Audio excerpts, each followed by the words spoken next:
Þetta var bara rosalegt sko. Eins og alvöru úrslitakeppnisleikir eiga að vera og ég er eiginlega bara orðlaus. Ég meina 2 hörkulið og það vita allir hvað var undir og öll umræðan fyrir leikinn og þetta var á mjög háu tempói og þetta var bara geðveikt. Nú eru útlendingarnir þeirra að búið að tala um þá þeirra að spila á mjög háu plani en ykkar maður Bragi Mills til sín taka.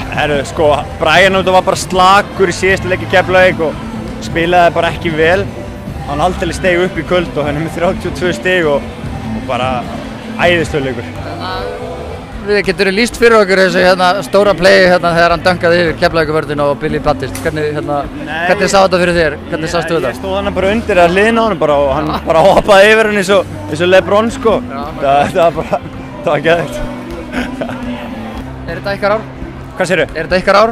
Ég vona það svo sannarlega. Við erum með svona réttu blöndun á mönnum og okkur lífur vel. Þetta var ógeðslega erfið viðureign og móti góðu liði en við komumst í gegnum hann á erfiða máta og við hræðumst enga. Þið eru bara einhverju einu skrefi betri en þið voru í fyrra. Eru þið búin að breyta ykkur í ykkar þjálfun eða ykkur taktík? Sko, við kannski ekki, við erum búin að breyta taktíkinu örlítið sko. Svo þetta bara þessi góða blanda mönnum sem skilja sitt hlutverk og þetta orðnir gamlir í hættinu og kunnum þetta alveg og það er bara gott kemistri í liðinu og þjálfarateymið er rosalega sterkt. Snorri og Teitur þeir eru að kryfja leikinn alveg rosalega og við fáum allir upplýsingar beint í æð og þá getur þetta ekki klikkað. Takk hérlega og til hamingju. Takk alveg.